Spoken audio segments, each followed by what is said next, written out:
Magandang araw po mga ka-excellence and kasanto. For this episode of our Selective Instinct, we would like to show you yung isa naming brood pen. Typical cross which we have been using for the past 3 years. Ito pong brood pen na ito will produce cross stags and cross pullets po. We have been successful with this cross for the past few seasons, so we hope to continue them.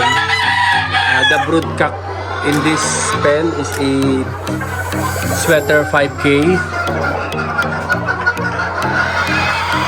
Anak po ito ng imported na Dink, while the pullets are Mclean hatch. So magpuproduce po ito ng half sweater, half Mcleans.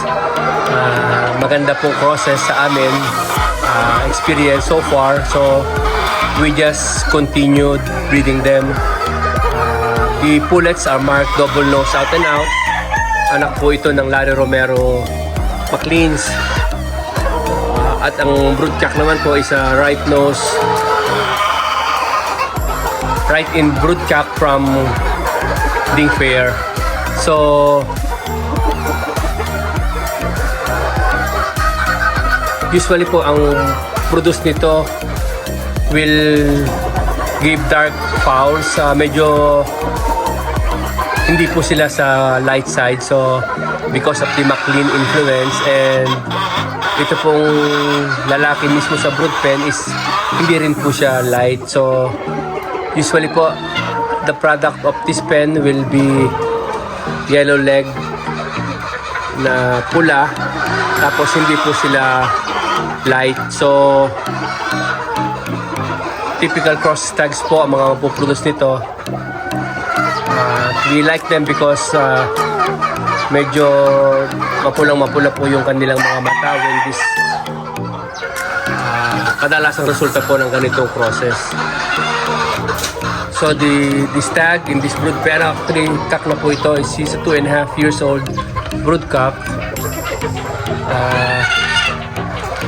It's about halos third time na namin gagamitin sa breeding pen.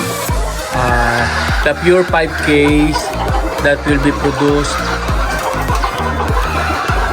dun sa mga locals po namin is isa po ito sa parents na mga pure 5K namin na lalabas this local season. So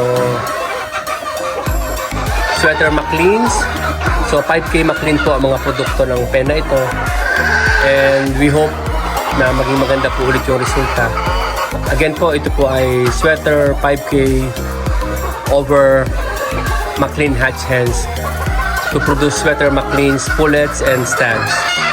So muli po, maraming pong salamat for watching, and we will see you on our next video. Thank you po.